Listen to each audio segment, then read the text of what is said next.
Hello everyone. आज हम लोग फंक्शंस ऑफ मनी स्टडी करने वाले हैं जो मनी चैप्टर से है।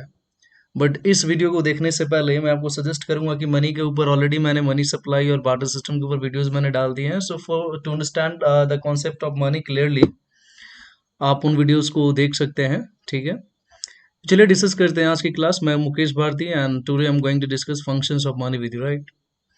सो फंक्शंस ऑफ मनी की जब भी बात करते हैं तो इसका सिंपली मतलब बच्चों ये समझते हैं कि आज जो भी हम मनी का फॉर्म देखते हैं, जैसे नोट्स होते हैं, पेपर नोट्स हो गए या क्वाइंस हो गए, जो भी करेंसी है ना। तो मनी किस तरीके से काम करता है या मनी के क्या क्या फंक्शंस होता है, ओके। तो सबसे पहले देखो, अगर हम बात करें लिटरली तो फंक्शंस ऑफ मनी को दो पार्ट्स में डिवाइड किया गया। One is called primary function, the second is called secondary function. Primary function में दो चीजें आती हैं, एक मीडियम ऑफ एक्सचेंज आता है, दूसरा मेजर और यूनिट ऑफ वैल्यू या यूनिट ऑफ अकाउंट बोलते हैं इसे। तो ये जो दो फंक्शंस है बच्चों, मीडियम ऑफ एक्सचेंज और मेजर ऑफ वैल्यू, ये प्राइमरी फंक्शंस है। सेकेंडरी फंक्शन में क्या था बच्चों, स्टैंडर्ड ऑफ डेफर्ड पेमेंट और स्टोर ऑफ वैल्यू। ये जो दो फंक्शंस है बच्चों, है ना, ये दो फंक्शंस क्या कहलाते हैं, सेकेंडरी फंक्शंस कहलाते हैं। तो प्राइमरी फंक्शंस, सेकेंडरी फंक्शंस एक एक करके हम देखते हैं। सबसे पहले देखते हैं प्राइमरी फंक्शन। प्राइमरी फंक्शन में सबसे पहले हम बात करते हैं बच्चों, तो मीडियम ऑफ एक्सचेंज की बात करते हैं। देखो, एक्सचेंज की जब भी हम बात करते हैं बच्चों तो क्या देखते हैं, एक्सचेंज का मतलब आपको पता ही है। आप जब एक्सचेंज की बात करते हो तो इकोनॉमिक टर्म में इसका मतलब क्या होता है, बाई और सेल करना, खरीदना बेचना, है ना, ट्रांजैक्ट करना, ट्रांजैक्शन करना, लेन देन करना, that is called exchange. But exchange करने का मीडियम अभी के समय में क्या है, मनी है। मनी का जो मॉडर्न फॉर्म आप देख रहे थे, ठीक है। लेकिन जब बार्टर सिस्टम था, बार्टर सिस्टम में ऐसा कोई इस तरह का जो मनी का फॉर्म जो आज है उस तरह का कोई मनी होता नहीं था। गुड्स को एक दूसरे के बदले हम लोग क्या करते थे, एक्सचेंज करते थे। बट मनी आने से क्या क्या फंक्शन हम इजिली कर पा रहे हैं, वो सारी चीजों को देखना है, जिसमें पहला है मीडियम ऑफ एक्सचेंज। तो मीडियम ऑफ एक्सचेंज क्या कहता है कि अभी हम किसी भी तरह का हमें पेमेंट्स करना होता है, ठीक है, all types of payment of all kind of transactions, है ना। किसी भी तरह को गुड्स एंड सर्विसेज को खरीदना होता है, बेचना होता है, तो आप क्या करते हो, मनी के थ्रू आप क्या करते हो, गुड्स एंड सर्विसेज को खरीदते हो और मनी लेकर क्या करते हो, गुड्स एंड सर्विसेज को बेचते हो। सो it has become very easy in now days. Transaction करना और एक्सचेंज करना बहुत इजी हो गया है ना। If you have money you can buy anything and if you and to after taking money you can sell anything, है ना। पैसे के लिए आप किसी भी चीज को आसानी से बेच सकते हैं और पैसा है तो किसी भी चीज को आसानी से आप खरीद सकते हैं, है ना। इसको आजकल कॉमनली एक्सेप्ट किया जाता है, no one can deny.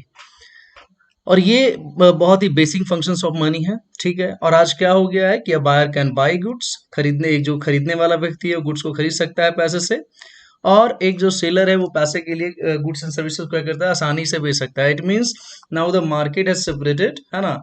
Buyers के लिए डिफरेंट मार्केट है, सेलर्स के लिए डिफरेंट मार्केट है ना। बार्टर सिस्टम में क्या होता था कि हमें सारे गुड्स एंड सर्विसेज वालों को एक दूसरे को जाके ढूंढना पड़ता था, भाई मेरे पास है जो इनके पास है कि नहीं, जो ये चाहते हैं मेरे पास है कि नहीं। बट इस तरह का कोई कोइंसिडेंस हमें नहीं चाहिए। आज बहुत easily her goods and services का अलग अलग मार्केट है, पैसा है, जिस मार्केट में जो चीज खरीदना है आप जाके इजीली खरीद सकते हैं आप लोग। उसके बाद इससे क्या होता है, जो बार्टर सिस्टम है, जो डबल कोइंसिडेंस ऑफ वांट्स जो हमने पढ़ा था, उसका वीडियो का लिंक मैं डिस्क्रिप्शन में दे रहा हूँ, आप वहां से देख सकते हैं। तो जो डबल कोइंसिडेंस ऑफ वांट्स पढ़ा था, इस प्रॉब्लम को दूर कर दिया मनी के इस फंक्शन ने मीडियम ऑफ एक्सचेंज बनकर, ठीक है। क्योंकि पहले बार्टर सिस्टम में एक्सचेंज करने के लिए डबल कोइंसिडेंस ऑफ वांट्स हो जाता था, हमें बहुत डिफिकल्ट होता था एक ऐसे व्यक्ति को फाइंड आउट करना जिसको जिसको जिस चीज़ की ज़रूरत हो हमारे पास होना चाहिए या उसके पास वो होना चाहिए जो चीज़ हमें चाहिए, है ना। तो इस तरह की जो डबल कोइंसिडेंस का प्रॉब्लम था, ये दूर हो गया बच्चों, ठीक है। जैसे एग्जांपल में देखिए, जैसे एक व्यक्ति है, ठीक है, इसके पास पैसे हैं, मान के चलिए हम हैं, आप हैं, हमारे पास पैसे हैं, हमें क्या चाहिए, फ्रूट चाहिए। तो हम इजिली क्या करते हैं बच्चों, हम अपना पैसा लेकर गए और फ्रूट्स वाले से फ्रूट्स खरीद लिए। अब ये पैसा किधर चला गया, फ्रूट्स वाले के पास। भाई फ्रूट्स वाला सेलर है, बट सेलर को भी मान के चलो कुछ खरीदने की जरूरत पड़ा, इसे मान के चलो अपने बच्चों के लिए बुक्स खरीदने की जरूरत पड़ती है, बुक्स के मार्केट में गया और वहां से क्या कर लिया, बुक्स खरीद लिया। मान लो अभी पैसा बुक्स वाले के पास चला गया, बुक्स वाले को चलो लैपटॉप की जरूरत पड़ा तो ये क्या किया, लैपटॉप वाले के पास गया और वहां से लैपटॉप खरीद लिया। इट मीन्स व्हाट, है ना। डिफरेंट डिफरेंट मार्केट बना हुआ है चीजों का, और अलग अलग मार्केट में जाकर आप पैसों से क्या कर सकते हैं, खरीद बिक्री कर सकते हैं। So it has separated the market for goods and services, right. So आप देख सकते हैं इस फंक्शन के कारण ट्रेड करना बहुत इजी हो गया है, और इसी के कारण इकोनॉमी में क्या होता है, हर तरह के ट्रांजैक्शंस किए जाते हैं। अब हम लोग देख रहे हैं बच्चों सेकंड फंक्शन, दे प्राइमरी फंक्शन का सेकंड फंक्शन देख रहे हैं, that is measure of value, unit of value. इसका सिंपली मतलब क्या हुआ बच्चों, हर किसी चीज के वैल्यू को आजकल किस फॉर्म में मेजर किया जाता है, मनी के फॉर्म में मेजर किया जाता है ना। What does it mean, as a unit of account it simply means that it provides a common measure of value of all goods and services. It simply means that the कि हर तरह के goods and services, all types of goods and services का value जो है वो किस में major किया जा रहा है, मनी के फॉर्म में मेजर किया जा रहा है। आपको कपड़े खरीदने हैं तो उसका जो प्राइस है मनी के फॉर्म में, कितने रुपए के कपड़े हैं, कितने रुपए का कार है, कितने रुपए का कोट है, कितने रुपए की बाइक है ना, कितने रुपए का बैट है। So whatever you want to purchase, है ना, you have to pay the price in terms of money, है ना। It simply means that the value of all kinds of goods and services are expressed in terms of money. और एक बार जब आप goods and services का price जान जाते हैं, तब आपके लिए डिफिकल्ट नहीं होता है कि उनके प्राइसेस को आप कंपेयर कर सकें, या उनके रेशियोज को आप कंपेयर कर सकें। अब यहाँ पे क्वेश्चन आता है क्या, रेशियोज के बारे में अभी आपको बताता हूँ कि एक बार आप प्राइस पता चल जाता है तो डिफरेंट गुड्स के बीच में आप रेशियो को इजिली कंपेयर कर सकते हैं और उनके प्राइसेस को इजिली कंपेयर कर सकते हैं। It is just because all the things are being measured in terms of money, money के कारण ऐसा हो रहा है ना। और इसके कारण हर तरह के बिजनेस में अकाउंट्स रखना, हिसाब किताब रखना बहुत इजी हो गया है बच्चों, ठीक है। एग्जाम्पल में देखिए, बुक्स है उसका वैल्यू रुपीज में, पेन्स है उसका वैल्यू रुपीज में, चेयर्स है तो देख लो उसका भी वैल्यू रुपीज में, व्हीट है गेहूं है तो उसका भी वैल्यू क्या है, रुपीज में, गोट्स हैं उसका भी वैल्यू रुपीज में, हॉर्सेज हैं उसका वैल्यू रुपीज में। इट मीन्स व्हाट, क्या देख रहे हो आप कि हर चीज का जो वैल्यू है क्या है, रुपीज में। जितनी भी चीजें हैं हर किसी को हम रुपीज के फॉर्म में मेजर करते हैं, इट मीन्स मनी के फॉर्म में मेजर करते हैं। रुपीज इंडिया का करेंसी है, बाकी अलग अलग कंट्री का करेंसी अलग अलग हो सकता है, बट मॉडर्न फॉर्म यानी पेपर नोट्स और कॉइन्स, है ना। तो आप देख रहे हो कि हर गुड्स एंड सर्विसेज का वैल्यू है जो मनी के फॉर्म में मेजर किया जा रहा है। एक बार आपको प्राइस पता चल गया भाई कि बुक्स का प्राइस क्या है, पेन्स का प्राइस क्या है, चेयर्स का प्राइस क्या है, व्हीट गुड्स हॉर्सेस का प्राइस क्या है, तो उनके बीच में आप रेशियो बहुत इजीली कंपेयर कर सकते हो। मान के चलो 10 रुपए का एक बुक है और पेन एक कितने का है, 5 का, तो आप यहाँ क्या लगा सकते हो, क्या आप कह सकते हो बच्चों कि 10 रुपए का एक पेन है और 5 रुपए का एक प्राइस है। तो इसका सिंपली मतलब क्या हो गया कि एक बुक के बराबर 2 पेन्स हो गए, है ना। अब मान के चलो चेयर्स, बुक्स और चेयर्स के बीच में आपको रेशियो फाइंड आउट करना है। तो एक चेयर 100 का है, एक बुक 10 रुपीज का है, तो आप कह सकते हो कि एक चेयर बराबर क्या हो जाएगा, 10 बुक्स हो जाएंगे। तो इस तरीके से आप इन कोई सा भी आप रेशियो निकालना चाहें, ठीक है, तो आप क्या क्या कर सकते हैं, यहाँ पे 5000 होगा, ठीक है। तो आप इजिली फाइंड आउट कर सकते हैं। जैसे मान के चलो अब गुड्स और हॉर्सेज में अगर हमें रेशियो पता करना है, ये 5000 का है भाई, ये 500 का है, तो आप हम क्या कर सकते हैं कि एक हॉर्स के बराबर कितने हो गए, 10 गुड्स हो गए, ठीक है। आप इस तरीके से रेशियो निकाल सकते हैं, बट इस तरह की चीजें बार्टर सिस्टम में नहीं कर सकते थे। बार्टर सिस्टम में रेशियो फाइंड आउट करना या गुड्स एंड सर्विसेज के प्राइस को पता करना बहुत मुश्किल होता था। डिफरेंट डिफरेंट गुड्स होते थे, डिफरेंट डिफरेंट प्राइसेस होते हैं। All the things I have discussed in the video where I discussed barter system, right, you can see that.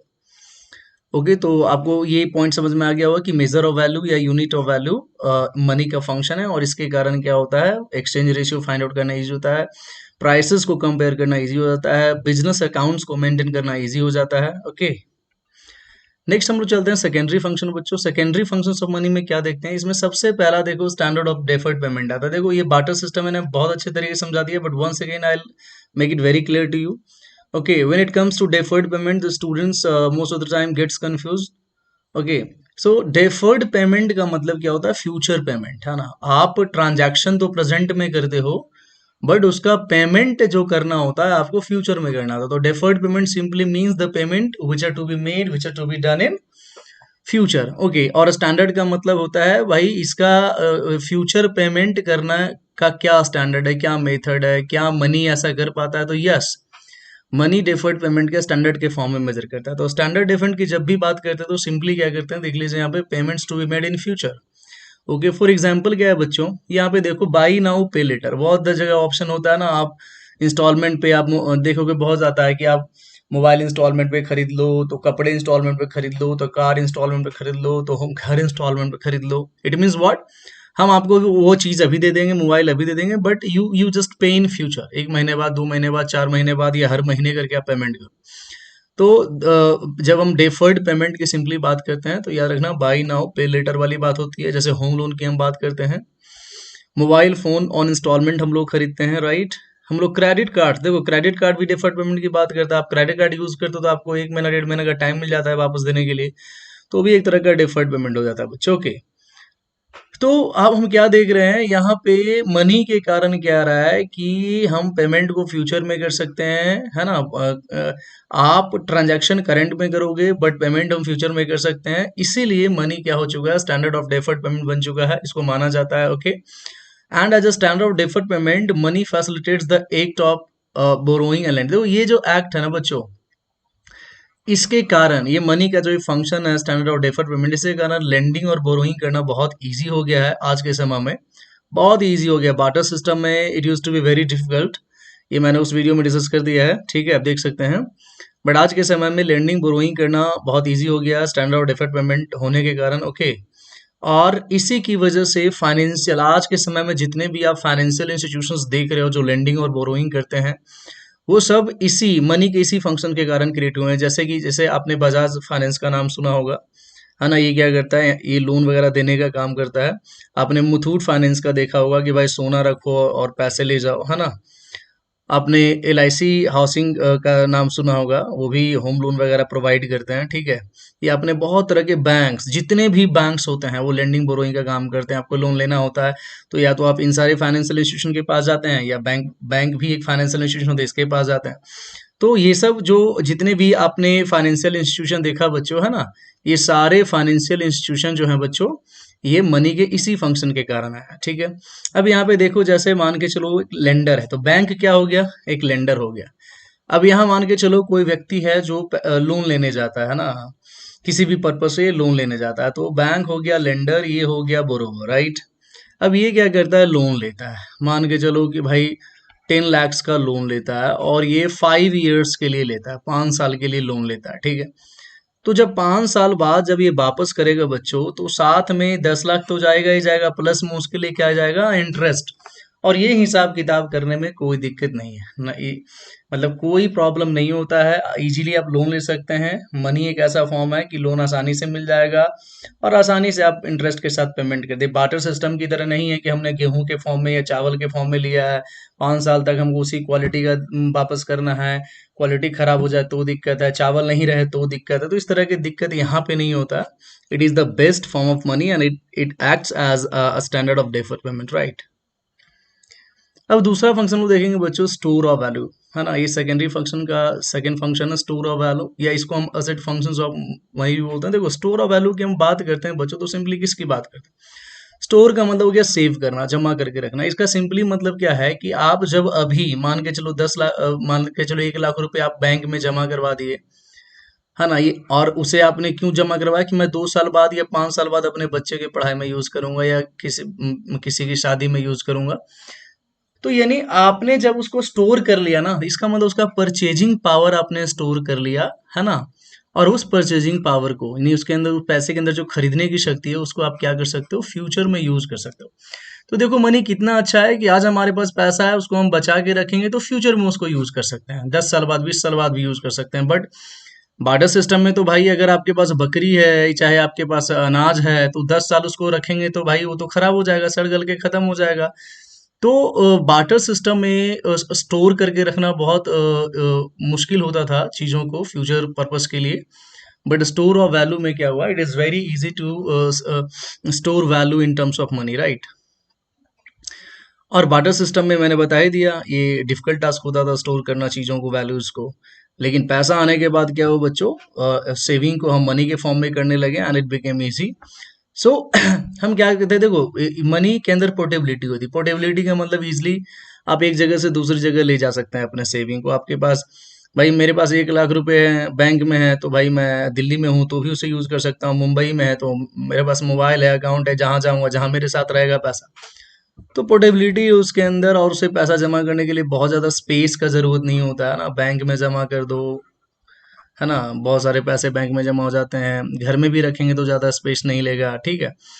लेकिन बार्टर सिस्टम में तो इनकम गुड्स के फॉर्म में मिलता था, तो इट पोर्टेबिलिटी भी बहुत कम होती थी और स्पेस भी चाहिए था उसको स्टोर करके रखने के लिए। बट मनी आने से ये सारे प्रॉब्लम्स दूर हो गए, है ना। एक व्यक्ति अपने वैल्यू को, अपने मतलब वेल्थ को स्टोर कर सकता है अलग अलग फॉर्म में, है ना। इनकम ध्यान में रख के या सेफ्टी ध्यान में रख के, है ना। कोई कोई ज़मीन में, ज़मीन के फॉर्म में स्टोर करके रखता है, कोई गोल्ड के फॉर्म में अपने वेल्थ को स्टोर करके रखता है, अलग अलग। लेकिन सबसे जो सेफ तरीका या सबसे जो बेस्ट फॉर्म है वो क्या होता है बच्चों, मनी के फॉर्म में स्टोर करना बहुत ज़्यादा ईजी होता है, ठीक है। और इससे क्या होता है, अगर आपने प्रेजेंट में मनी सेव करके रख लिया तो कंटिजेंसीज, मतलब फ्यूचर सिचुएशन के लिए, या फ्यूचर में कोई इमरजेंट सिचुएशन आ गया तो उस समय, या फ्यूचर में कोई कर्ज वगैरह चुकाना हो उसके लिए, वो आपकी सेविंग जो आपने स्टोर करके रखा है वो क्या आ जाएगा, काम में आएगा। तो मनी को स्टोर आसानी से हम करके रख सकते हैं, या वेल्थ को स्टोर रखने का बहुत अच्छा तरीका है मनी। क्यों? क्योंकि इसके अंदर वेरियस डिनोमिनेशन होता है ना।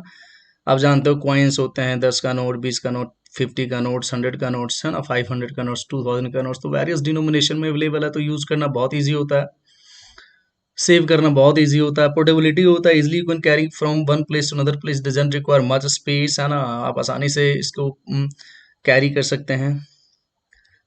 फिर उसके अभी डिस्कस किया कि इसको स्टोर करने के लिए बहुत ज़्यादा स्पेस का ज़रूरत नहीं होता है, ठीक है। हर जगह इजीली लोग इसको एक्सेप्ट करते हैं, एक्सेप्टेबिलिटी में कोई कमी नहीं है, कॉमन एक्सेप्टेबिलिटी, जनरल एक्सेप्टेबिलिटी है, ओके। रिलेटिवली कांस्टेंट वैल्यू, ये क्या होता है? रिलेटिवली कांस्टेंट वैल्यू का मतलब क्या होता है? गुड्स के फॉर्म में वैल्यू घटता बढ़ता रहता है, पैसे का भी वैल्यू घटता बढ़ता है बच्चों, बट गुड्स के तुलना में, गुड्स के कंपैरिजन में जो रुपीस का वैल्यू है इतना जल्दी नहीं घटता बढ़ता है। इसमें भी चेंज आता है, कभी रुपीस का वैल्यू बढ़ गया, कभी घट गया, बट बहुत टाइम लैग में होता है बच्चों ये। सिक्योर्ड वे ऑफ स्टोरेज, बहुत इजी, अच्छे तरीके से आप अकाउंट में स्टोर करके रख सकते हैं, घर में स्टोर कर रख सकते हैं। तो आप देख रहे हैं कि स्टोर ऑफ वैल्यू में हमने बहुत देख लिया कि क्या store of value assets function of money होता है बच्चों, राइट। तो इस तरीके से हमने क्या देखा कि मनी, जो फंक्शंस ऑफ मनी है ना बच्चों, फंक्शंस ऑफ मनी क्या करता है, जो बार्टर सिस्टम के जितने भी डिफिकल्टीज या प्रॉब्लम्स हैं उसको फंक्शंस ऑफ मनी क्या करता है, सॉल्व करता है। मतलब मनी आने से ऑल द डिफिकल्टीज और ऑल द डिमेरिट्स और the problems of barter system that a person faces in barter system, all those difficulties have been removed, abolished when money came, right। तो इसी के साथ आज का वीडियो समाप्त होता है बच्चों। अगर आपको ये वीडियो अच्छा लगा हो, कॉन्सेप्ट समझ में आया हो, तो लाइक करें, शेयर करें, सब्सक्राइब करें, और मैंने डिस्क्रिप्शन में मनी का लिंक भी दे दूंगा, जो 2 वीडियोस मैंने बनाया वहां भी जाके देख सकते हैं। Okay, so thank you very much for watching this video and don't forget to subscribe this channel, ताकि आगे का कोई भी वीडियो बनाऊं तो आपको आसानी से मिल सके बच्चों। Thank you very much.